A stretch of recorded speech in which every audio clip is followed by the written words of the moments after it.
The stained glass windows of the ancient Boston Cathedral filtered the late afternoon sun into bruised shades of violet and ash. I stood at the altar, my hands firmly clasped and encased in pristine white gloves. I squeezed my fingers together, a desperate silent command to stop them from trembling. My name was Julian Hayes, the youngest and final asset of a family that had systematically run out of money, political favors, and time. By sunrise, I had been a son. By noon, I had become a currency. My father had called this arrangement a profound honor. My mother had tearfully called it our only survival. The legal contract, bound in heavy leather and signed in dark ink, called it a strategic union between two old New England bloodlines. No one dared to call it what it truly felt like. A heavy iron door swinging shut, the turning of a rusted key, a life being handed over to a walking ghost.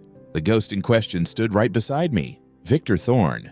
Victor did not merely occupy space, he seemed to consume it. He wore a bespoke black suit that seemed to swallow the ambient candlelight, making the shadows around him stretch and deepen. His pale hair was swept back from a face so flawlessly sculpted, it looked almost unreal, like a vengeful angel carved entirely from glacial ice designed specifically to terrify mortals. His silver eyes swept over the silent congregation with the detached, absolute coldness of a winter storm. When he breathed, the air around us seemed to drop by several degrees, carrying the faint metallic scent of cold iron and crushed cedar. Even with the heavy scent of dying white lilies masking the chapel, I could feel the suffocating pressure of what he was, an enigma. The patriarch of the Thorne family, a lineage whispered about in the elite circles of Maine, with the same hushed, fearful tones people used for natural disasters and loaded weaponry. Growing up, the stories of the enigmas were meant to scare children into obedience. They said a thorn could shatter a man's mind without ever raising his voice. They said their internal worlds were abysses of blood dominance and screaming shadows.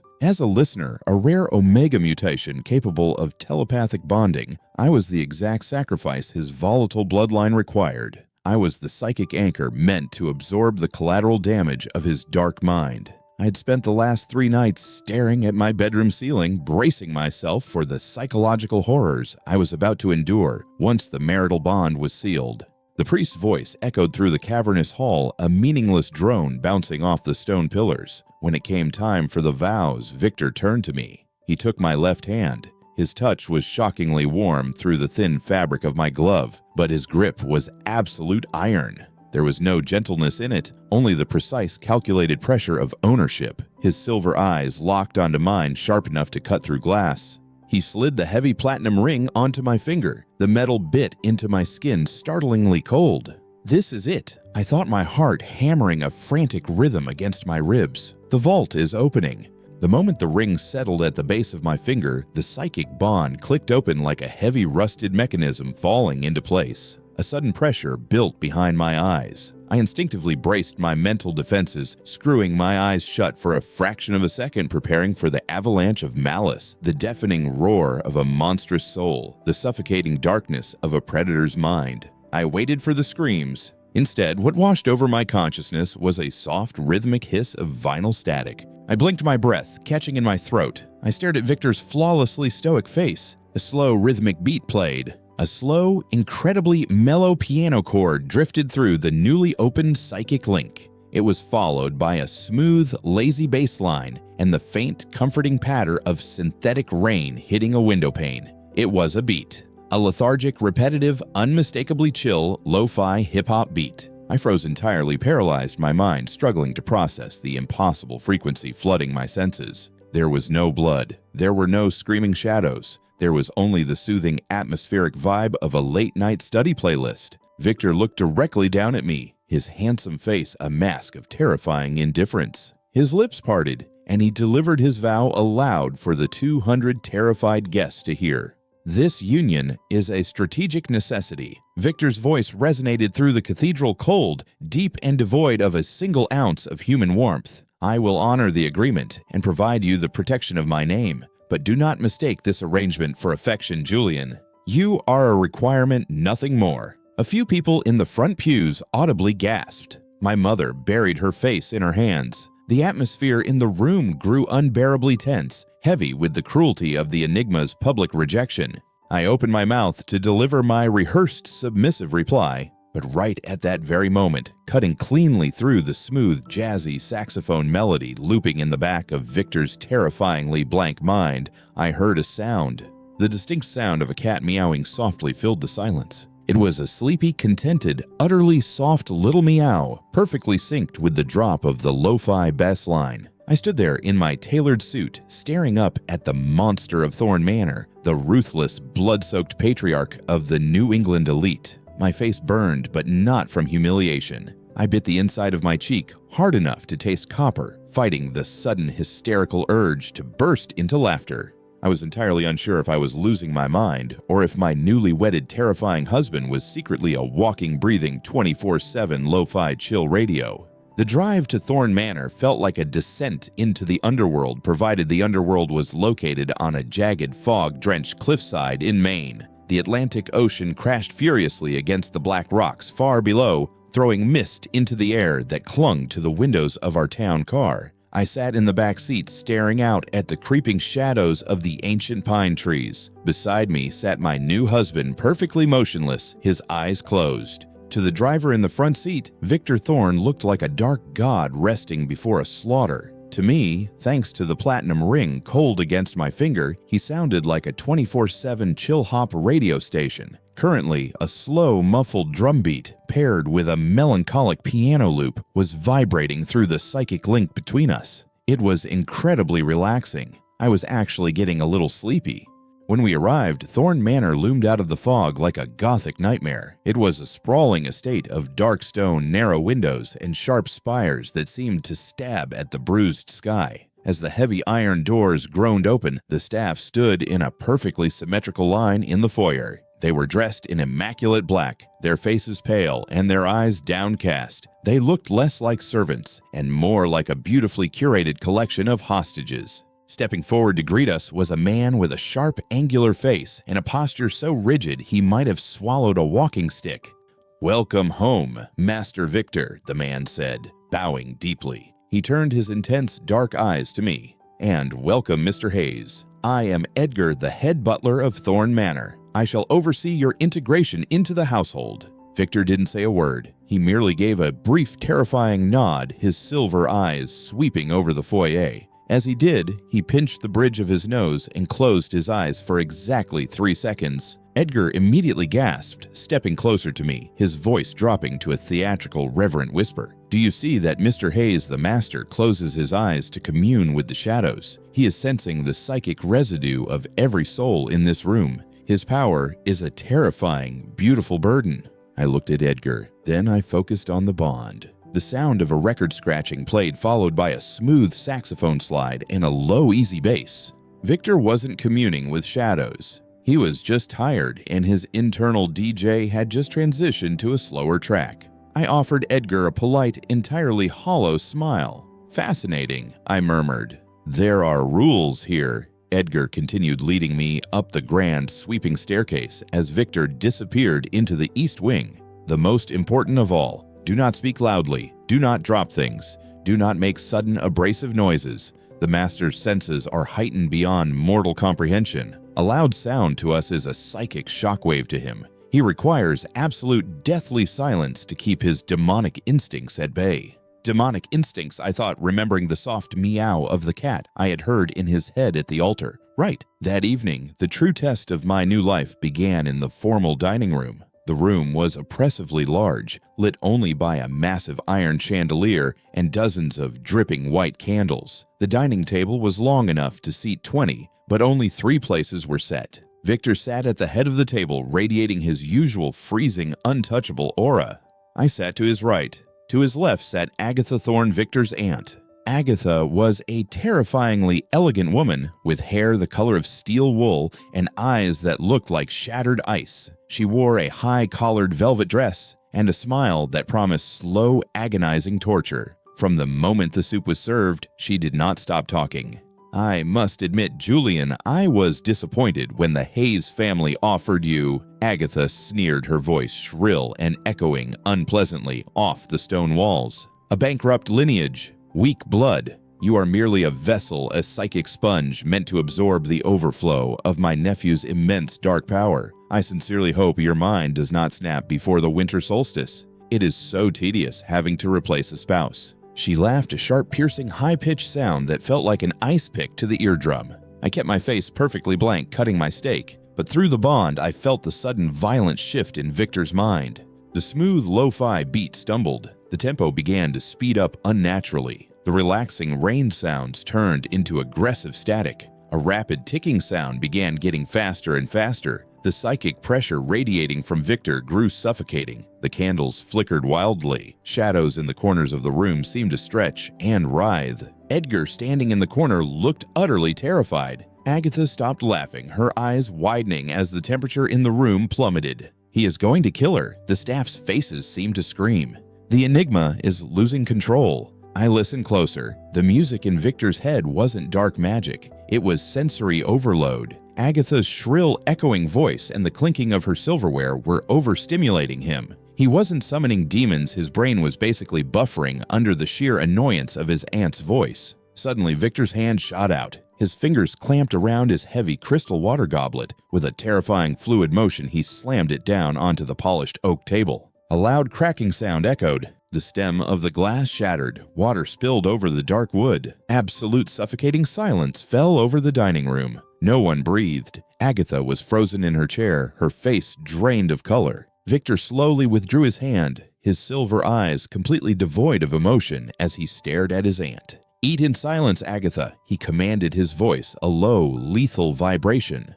"Or leave." Agatha swallowed hard, her arrogant posture crumbling. She nodded stiffly and looked down at her plate. I glanced at the broken goblet. The water that had spilled onto the table was doing something strange. It was rippling. Tiny, rhythmic, concentric circles were forming on the surface of the puddle. Behind me, I heard Edgar whisper an awestruck prayer. "Dark telekinetic waves. The Master's fury is warping the physical realm."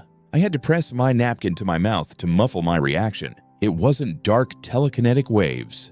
In the beautiful, blessed silence of the dining room, Victor's internal music had finally stabilized. The frantic ticking was gone. Instead, a heavy, incredibly deep bass line dropped with resounding thuds. The water on the table was literally vibrating to the beat of his internal chill-hop track. Victor picked up his fork, perfectly composed, while the water next to his plate bounced to a groove only he and I could hear. When dinner finally ended and I retreated to my assigned chambers, the heavy dread that had weighed on me since the wedding was entirely gone. I closed the heavy oak door behind me, leaned against it, and let out a long, quiet breath. I looked out the tall window at the fog rolling over the dark Maine coastline. I wasn't trapped in a gothic horror story with a bloodthirsty monster. I was married to an overstimulated, antisocial introvert who needed noise-canceling headphones but had been cursed with a family of dramatic, dark magic-obsessed psychopaths. A small, genuine smile touched my lips. For the first time in months, I actually felt like I was going to survive this, and perhaps I might even enjoy it. November in Maine arrived not with a gentle frost, but with a brutal, howling wind that battered the stone walls of Thorn Manor. Inside, however, I was waging a very different kind of war against the elements. My battlefield was acoustics, and my weapons were interior design. Living with Victor Thorn required an understanding that the man was essentially an incredibly lethal, magically gifted, overstimulated cat. Once I realized that the terrifying, room-shaking aura of the Enigma was actually just Victor buffering under the weight of sensory overload, my role as the sacrificial spouse fundamentally shifted. I stopped waiting to be murdered and started soundproofing. I ordered thick, plush Persian rugs to cover the echoing marble floors of the south wing. I replaced the harsh, buzzing fluorescent bulbs in the reading rooms with soft, warm-toned lamps. Most importantly, I entirely stopped talking to my husband. Instead, I bought a stack of heavy cream-colored stationery. If I needed to communicate with the Dark Lord of the manor, I wrote a note and slid it across the table. "Would you prefer chicken or fish for dinner?" Victor would read the note, his silver eyes completely unreadable, and give a singular silent nod for chicken. No spoken words. No clinking silverware, just blessed, highly orchestrated silence. Edgar, the head butler, watched my modifications with trembling reverence. When he saw me laying down a particularly thick wool runner in the hallway outside Victor's study, he leaned in his dark eyes wide. brilliant Mr. Hayes," Edgar whispered, clasping his hands together. "You are lining the corridors with the woven hair of mountain beasts to trap the wandering spirits before they can disturb the master's dark meditations. Your mastery of the occult is breathtaking." "Yes, Edgar," I replied, not looking up from smoothing a wrinkle in the carpet. "It is definitely the occult, and not because Master Victor gets a migraine when you wear hard-soled shoes on the hardwood." Edgar gasped softly, making a warding sign with his hand, before backing away into the shadows. It took exactly 3 weeks for the environment to take effect, and the change was undeniable. It wasn't visible in Victor's face. He still looked like a marble statue of a vengeful deity, but I could hear it. The heavy melancholic piano loops and the frantic static-filled beats that used to dominate the psychic link between us began to fade. In their place, a new sound emerged whenever I entered the room. It was a warm, crackling vinyl sound, followed by the incredibly smooth, lazy notes of a jazz saxophone and a soft rhythmic bass line. It sounded like a cozy, dimly lit cafe in the middle of a rainstorm. The physical manifestations of his magic changed too, when the dark, aggressive beats used to play the candles in the manor would flicker with eerie blue light, and the shadows would crawl up the walls. Now when the warm jazz hop played, the fires in the hearths burned with a steady, comforting golden glow. If you looked closely at the flames, they were actually swaying, ever so slightly, to the tempo of a snare drum only Victor and I could hear. He never thanked me. He never spoke of it. But I noticed that when he sat in the armchair across from me, the rigid, painful tension in his broad shoulders would slowly melt away. The turning point came on a Tuesday night. A massive thunderstorm had rolled in off the Atlantic, plunging the manor into darkness. We were sitting in the grand library, illuminated only by the massive fireplace and a few strategically placed oil lamps. The room smelled of old paper rain and the faint cedarwood scent that always lingered around Victor. Victor was reviewing estate ledgers at his massive mahogany desk. I was curled up in a wingback chair reading a novel. Through the platinum ring on my finger, the psychic link was broadcasting one of the best tracks I had heard yet, a lo-fi beat, featuring a muted trumpet and a wonderfully groovy deep bass line. It was so relaxing that I was half asleep, lost in the rhythm. Without thinking, my index finger began to move against the leather cover of my book. I tapped my finger a few times. I tapped my finger in a steady rhythm. I nodded my head slightly to the beat, entirely absorbed in the music. Suddenly, the music stopped. It didn't fade out. It stopped with a violent screeching sound, like a needle being violently ripped off a vinyl record. I blinked instantly, pulled from my daze. The sudden absolute silence in my head was deafening. I looked up. Victor was staring at me. He had dropped his solid gold pen. It had rolled off the desk and landed on the plush carpet with a soft thud. For the first time since I had met the terrifying patriarch of the Thorne family, his mask of glacial indifference was completely shattered. His silver eyes were wide, his pupils dilated in absolute shock. He wasn't looking at me like a predator looks at prey. He was looking at me like a man who had been screaming into a void for his entire life, only to suddenly hear someone whisper an answer. "You." Victor's voice was barely a rasp, rough from disuse and thick with disbelief. He slowly stood up, his tall frame casting a long shadow across the library. He took a hesitant step toward me. "You hear the tempo." It wasn't a question. My heart hammered against my ribs, but I didn't feel any fear. I looked up at this man, this supposed monster, this dark god of New England, and realized the tragic, hilarious truth. The music wasn't a curse to punish the world. It was a fortress. It was a desperate psychological barricade built by a lonely, overly sensitive mind to keep the deafening cruelty of the world out. I looked down at my hand, then back up at his stunned, beautiful face. I offered him a small, genuine smile. "I do," I said softly, making sure my voice was low and soothing. "And for the record, your playlist is excellent." But the transition on that last track was a little abrupt. Victor stared at me for a long, breathless moment. He didn't speak. He didn't invoke any dark magic. He simply slowly sank down onto the edge of his desk, running a trembling hand through his pale hair. Through the bond, the music slowly returned, but it wasn't a pre-recorded track anymore. It was a soft, entirely new melody. It sounded like a heartbeat. It sounded like relief.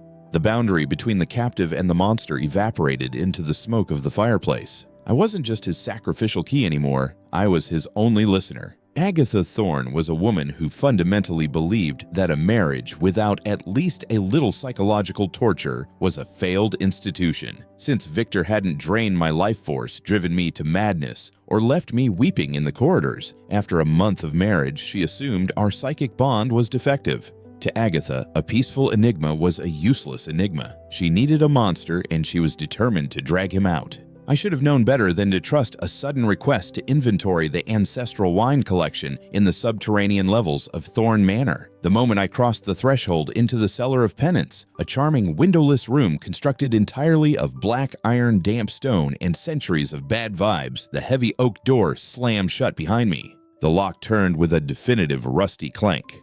Nothing personal, Julian, Agatha's voice echoed through the small iron grate in the door. But the family requires proof of the master's dominance. The cellar suppresses all ambient magic. When Victor realizes his little psychic sponge has been cut off, his predatory instincts will shatter the seal. He will tear this house apart to claim what is his. It will be glorious. Her footsteps clicked away, leaving me in absolute suffocating darkness. It was freezing. The air smelled of mold and old copper. I pressed my back against the damp stone wall, rubbing my arms to ward off the chill. I wasn't particularly afraid of ghosts or ancestral curses, but I was claustrophobic, and the absolute pitch black of the cellar was making my chest tight. I focused on the platinum ring on my finger, reaching out for the familiar, comforting jazz hop beat that usually hummed in the back of my mind. I needed to hear the saxophone. I needed to know Victor was just upstairs, probably reading a book and nodding his head to a snare drum. But there was no saxophone. Instead, a low, visceral hum vibrated through the bond. It didn't sound like music at all. It sounded like a television tuned to a dead channel volume steadily increasing. A loud, jagged static sound hissed continuously. The hair on my arm stood up. The static wasn't just loud, it was violent. It felt jagged, panicked, and completely out of control. For the first time since I had met him, Victor's impenetrable psychological fortress was collapsing. He wasn't buffering under sensory overload this time. He was experiencing genuine, unadulterated terror. "Victor," I whispered into the dark, tapping my ring finger against the stone wall. "I am here. I am okay." The static only grew louder, a deafening screech of white noise that made my temples throb. He couldn't hear me. Agatha was right. The cellar was dampening the psychic feedback. He could feel that I was gone, but he couldn't reach me. Far above me, the manor groaned. It started as a deep structural tremor that vibrated through the soles of my shoes. Then came the sounds. They weren't the sounds of dark incantations or demonic chanting. It sounded like an earthquake localized entirely within the east wing. Outside the cellar door, I heard panicked shouting. It was Agatha, her previously arrogant voice now tinged with genuine alarm. "Stand your ground. The enigma awakens. Prepare the binding seals." Then a completely different voice sliced through the chaos. It was Edgar the butler, and he was absolutely hysterical. "Fools, you arrogant fools!" Edgar shrieked. "You have extinguished the master's inner peace. You have severed his tether to the mortal realm. The slumbering Leviathan rises, and he comes for his bride. We are all going to die." The sound of shattering glass echoed down the stone corridor. A buzzing and popping sound rang out. I looked through the iron grate just in time to see the heavy, antique light bulbs lining the subterranean hallway explode one by one in a shower of sparks. The darkness was advancing down the corridor, matching the heavy, terrifying rhythm of footsteps. The static in my head was now a blinding, agonizing roar. The temperature in the cellar plummeted so fast, my breath plumed into white mist. Victor stepped into the flickering light of the final surviving bulb. He didn't look like a poised, elegant aristocrat anymore. He looked like a force of nature. His black coat was billowing despite the lack of wind. His silver eyes were glowing, literally emitting a faint, terrifying luminescence in the dark. The sheer psychic pressure rolling off his body was making the stone walls vibrate. Agatha and 3 heavily robed family members stood between him and my door, holding up silver talismans. "Victor, control yourself," Agatha commanded, though her hands were shaking. "Embrace the bloodline. Show us the true power of the thorn." Victor didn't even look at her. He didn't cast a spell. He didn't summon a shadow demon. He just walked straight through them. The telekinetic wave that accompanied his stride was so violently powerful that it picked Agatha and the elders up off their feet and slammed them against the damp walls like discarded rag dolls. He reached the cellar door. The iron lock forged centuries ago didn't stand a chance. Victor gripped the heavy metal handle. The muscles in his forearms strained the fabric of his suit, tearing slightly at the shoulders. With a horrifying screech of twisting metal, he ripped the door entirely out of its stone frame and threw it aside. He lunged into the dark cellar. The elders outside were gasping for breath, watching in terrified awe, expecting to see the Enigma sink his teeth into his Omega, expecting a brutal display of dominance and blood consumption. Instead, Victor dropped to his knees on the filthy stone floor. He didn't grab my throat. He pulled me violently against his chest, burying his face in my neck. His large hands immediately flew up to cup the sides of my head, pressing firmly over my ears to protect my hearing from the deafening, collapsing psychic pressure of the room. He was shaking. The terrifying patriarch of the Thorn family was trembling like a leaf in a hurricane. I wrapped my arms around his broad shoulders, holding him back just as fiercely. Outside the door, Agatha groaned, pulling herself up. "Magnificent," she wheezed, entirely misinterpreting the scene. "The Enigma claims his prey. The darkness is absolute." Victor froze. The static in my head hitched. He slowly turned his head to look back at his aunt. His silver eyes were no longer glowing with abstract power. They were blazing with furious, hyper-focused human emotion. He didn't use telepathy. He didn't use an invisible psychic wave. He opened his mouth, and for the first time in his life, he weaponized his actual voice. "Get out!" It was a scream. It was raw horse from years of disuse, unpolished, and completely devastatingly human. The sheer volume and fury in those two words echoed off the stone walls with enough acoustic force to make my chest vibrate. Agatha scrambled backward, her eyes wide with shock at hearing her nephew actually speak aloud. She and the elders fled down the corridor, their footsteps fading into the dark. And then the most shocking thing of all happened. The static in my head cut out. The music didn't return. The bass line didn't drop. For the first time since Victor Thorn had slipped the platinum ring onto my finger, my mind was met with absolute profound silence. The radio had been smashed, and left in the quiet dark, there was only the ragged, uneven sound of Victor breathing against my collarbone. The silence that followed Victor's scream was not peaceful. It was the violent, ringing quiet that immediately follows a detonation. Kneeling on the filthy stone floor of the Cellar of Penance, still clutching Victor's trembling frame, I waited for the familiar rhythm to return. I waited for the soothing patter of synthetic rain, the smooth slide of a saxophone, or the slow, rhythmic thrum of the lo-fi bass line that usually served as his psychological anchor. Nothing came. The psychic link between us, bound by the platinum ring on my finger, was an absolute terrifying void. Victor pulled away from me. His chest he heaved as he dragged in ragged, shallow breaths. He pressed the heels of his hands brutally against his temples, his eyes squeezed tightly shut. His jaw locked so hard, I could hear the faint grind of his teeth. He was listening, but not to me. Without the protective barrier of his internal radio, the true frequency of Thorn Manor rushed in to fill the vacuum. Agatha had always boasted about the dark, ancient power of the Thorn bloodline. She called it a legacy of dominance. But now, through the raw, unfiltered edges of our fractured bond, I felt exactly what Victor was being forced to endure. It wasn't power, it was pure, unadulterated agony. The ancient stone walls of the estate held centuries of psychic rot. Like a dam breaking, the noise flooded Victor's unprotected mind. I could hear the faint, sickening echoes of it bleeding through our connection. The dying, desperate whispers of those the Thorn family had historically crushed. The suffocating, oily weight of Agatha's venomous ambitions, the treacherous, blood-soaked scheming of the elders. It was a cacophony of malice. In that horrifying moment of clarity, the truth clicked into place. His parents hadn't cursed him with the eternal music to suppress a demon. They had cursed him with it to protect him.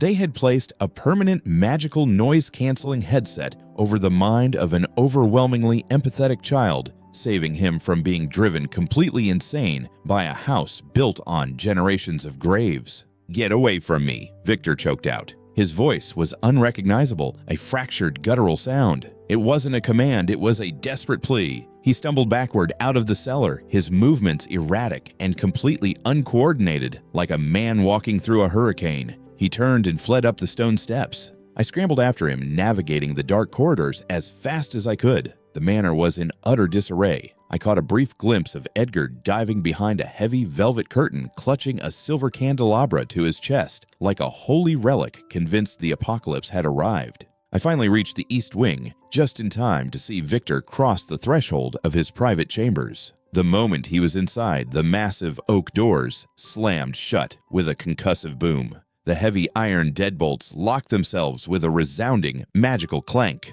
Almost immediately, a thick layer of white frost began to spiderweb across the dark wood of the door, dropping the temperature in the hallway to a freezing chill. I stood alone in the empty corridor, my breath plumping into white clouds. I pressed my bare palms flat against the frosted wood. It was agonizingly cold. From inside the room, I could hear the horrifying sounds of destruction, glass shattering, heavy furniture being violently thrown against the walls, a low, agonizing groan that sounded like an animal caught in a trap.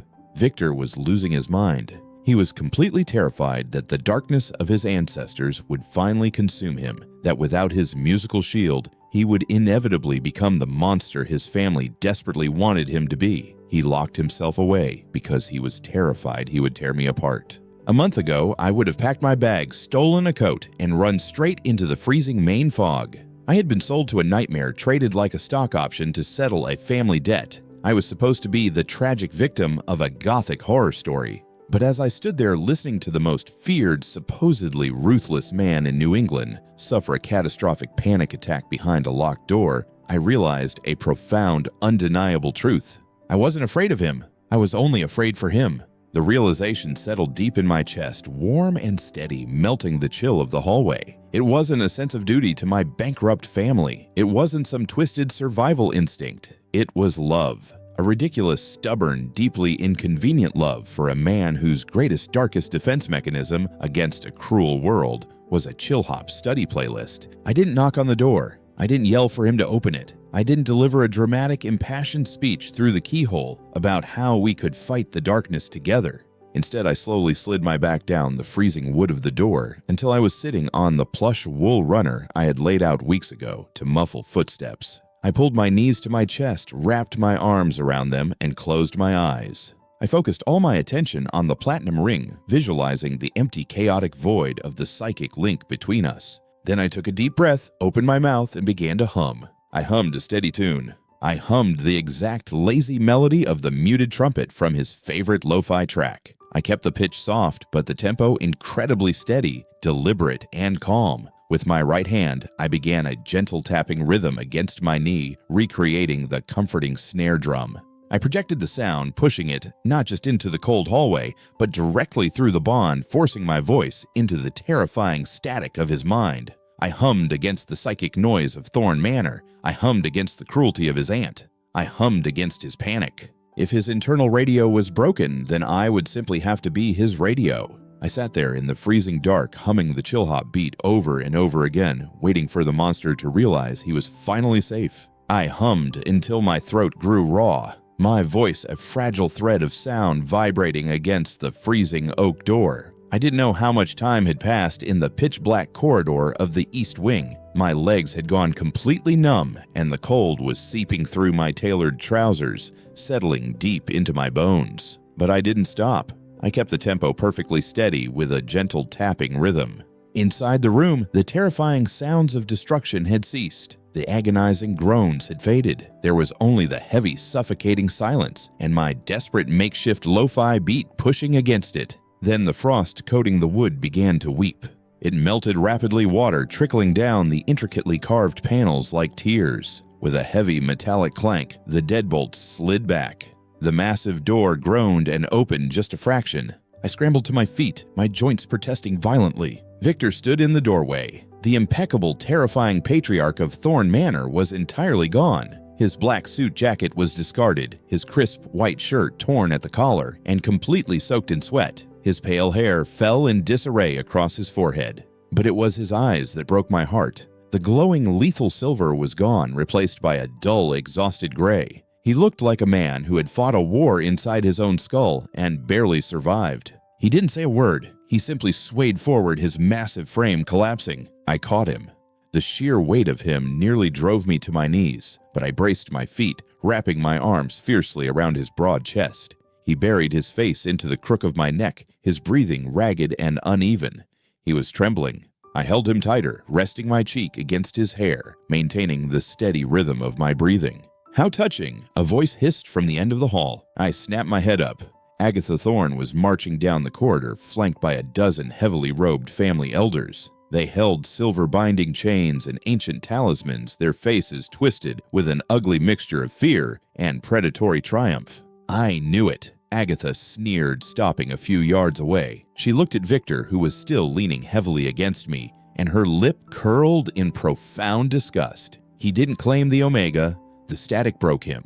The barrier is gone, and the ancestral voices have shattered his mind. He is a failed enigma. Bind him. Stay back. Suddenly, a figure threw himself between us and the advancing elders. It was Edgar. The head butler was armed with nothing but a heavy silver candelabra, wielding it like a broadsword. His immaculate uniform was rumpled, but his eyes were blazing with fanatical devotion. "You shall not touch the slumbering Leviathan," Edgar shrieked, aiming the candelabra at Agatha. "He rests merely to gather his dark cosmos. Approach and be consumed by his eternal void." "Shut up, you idiot," Agatha snapped, raising her hand. A wave of kinetic force blasted Edgar aside, sending him tumbling to the floor. The elders advanced, raising the silver chains. Victor stiffened in my arms. Through the fractured bond, I felt the panic rising in him again, the deafening roar of the ancestors threatening to drag him back under. He tried to step in front of me, to shield me, even while his mind was tearing itself apart.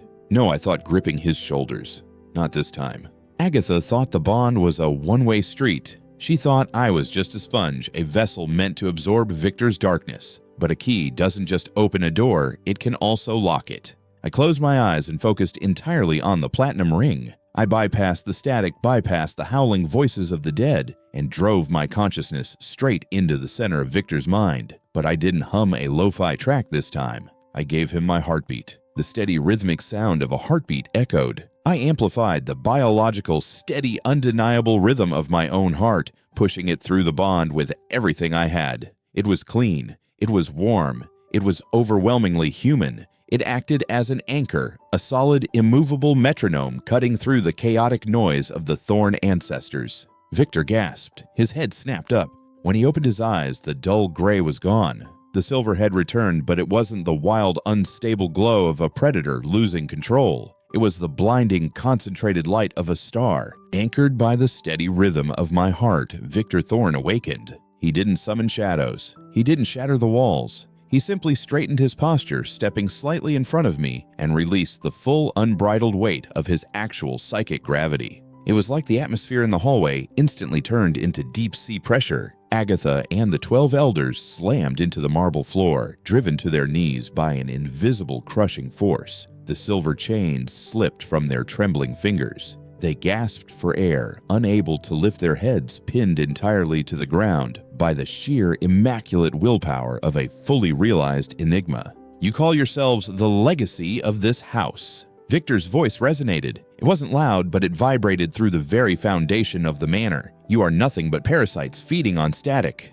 Agatha choked, her face pressed to the stone. "Victor, please. You are stripped of your titles. You are stripped of your access." Victor said, his tone as cold and absolute as a glacier. "You will leave this estate tonight, and if you ever attempt to step foot on my grounds again, I will not simply crush your bodies. I will erase your minds." He blinked, and the suffocating pressure vanished. The elders scrambled backward in absolute terror, dragging a weeping, humiliated Agatha with them. They fled down the corridor, their frantic footsteps echoing until the east wing was completely silent once more. From the floor nearby, Edgar slowly pushed himself up. He looked at the fleeing elders, then at Victor, and burst into majestic, ugly tears of joy. "The Leviathan. He has cleansed the temple. Praise be." I couldn't help it. The sheer absurdity of the night, the adrenaline, and the profound relief crashed over me all at once. I let out a breathless, exhausted laugh. Victor turned to me. The terrifying aura evaporated instantly. Through the bond, the noise was completely gone. There were no screaming ancestors. There was no static. There was only the gentle, rhythmic echo of my own heartbeat pulsing safely within his mind. He reached out his large, warm hand, gently cupping my face. His thumb brushed over my cheekbone. He didn't speak with grand Gothic poetry. He just looked into my eyes, the terrifying enigma finally entirely at peace. From now on, Victor whispered, his voice incredibly soft. My rhythm is you. The morning after the unceremonious expulsion of Agatha Thorne and her miserable council, the sun did something unprecedented. It actually shined on Thorne Manor. For centuries, the estate had been a monument to gloom, wrapped in a perpetual shroud of Atlantic fog and generational trauma. But as I walked down the grand staircase that morning, the heavy velvet drapes had been pulled back. Brilliant, unfiltered golden lights spilled across the Persian rugs I had carefully laid down weeks ago. The oppressive scent of dying lilies and damp stone was gone, replaced by the crisp, biting tang of sea salt and fresh pine blowing in through the open windows.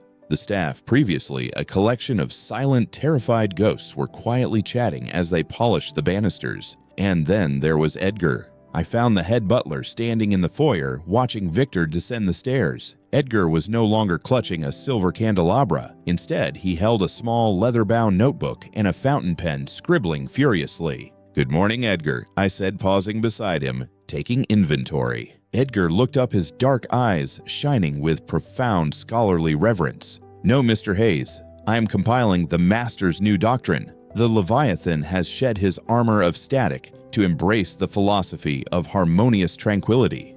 I must record his every silence for future generations." I watched Victor reach the bottom of the stairs. He was no longer wearing his terrifying, bespoke black suits. He wore a heavy charcoal sweater and dark trousers, looking less like a Gothic god of death and more like an impossibly handsome, slightly tired man.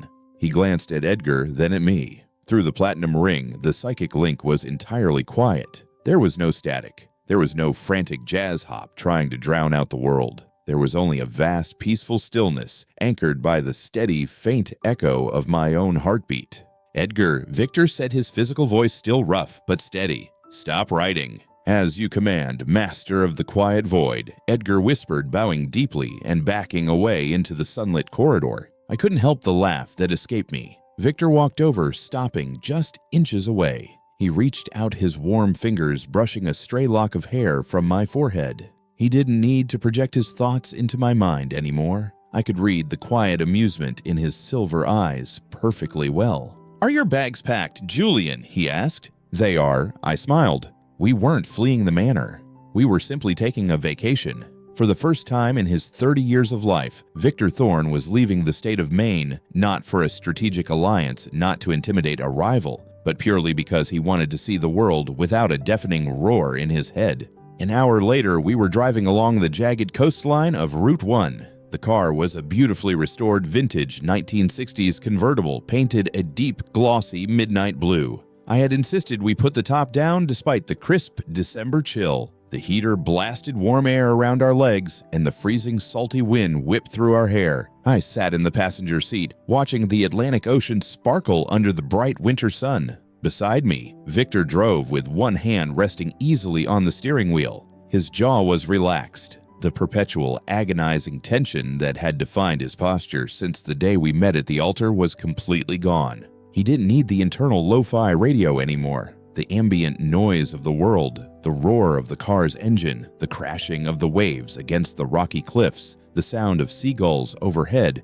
no longer overwhelmed him, because whenever the noise threatened to grow too loud, he simply turned his head, looked at me, and listened to my voice. "You are staring," I remarked, catching his silver eyes cutting toward me for the 5th time in as many minutes. "I am observing my husband," Victor corrected smoothly, keeping his eyes on the winding coastal road. "It is a much better view than the ledgers of the Thorne estate." I rolled my eyes, though I could feel the heat rising in my cheeks. For a man who spent his entire life communicating via psychic intimidation, you are shockingly good at flirting.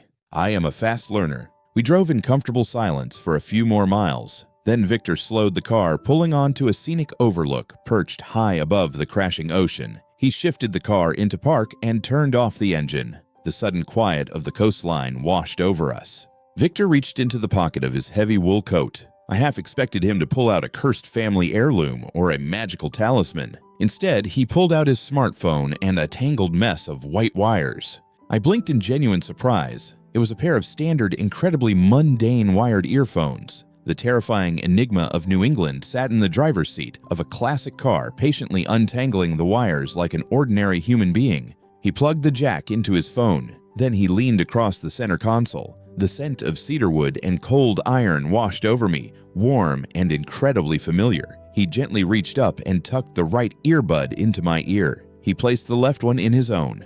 He tapped the screen of his phone. A soft crackle of vinyl filled my right ear. Then came the slow, smooth slide of a jazz saxophone, followed by a deeply relaxing heavy bass line. A rhythmic drum beat played. It was the exact same chill-hop track he had been broadcasting into my mind on the night of the thunderstorm, the night he realized I could hear him. But this time, it wasn't a desperate psychological shield against a cruel world. It was just a song, a beautiful, simple song playing on a Tuesday morning. Victor rested his arm on the back of my seat, his fingers absent-mindedly playing with the collar of my coat. He looked out at the vast, endless horizon of the Atlantic, and then he looked at me. His silver eyes were bright clear and completely, undeniably in love. I leaned into his touch, resting my head against his shoulder as the jazz beat played in our ears. My father had called our marriage a profound honor. My mother had called it survival. Agatha Thorne had called it a masterstroke of dark dominance. They had all been completely hilariously wrong. Some contracts are forged to imprison people in the dark, but some contracts I realized as Victor's hand found mine, and intertwined, our fingers exist simply so two lost souls can finally find the same frequency.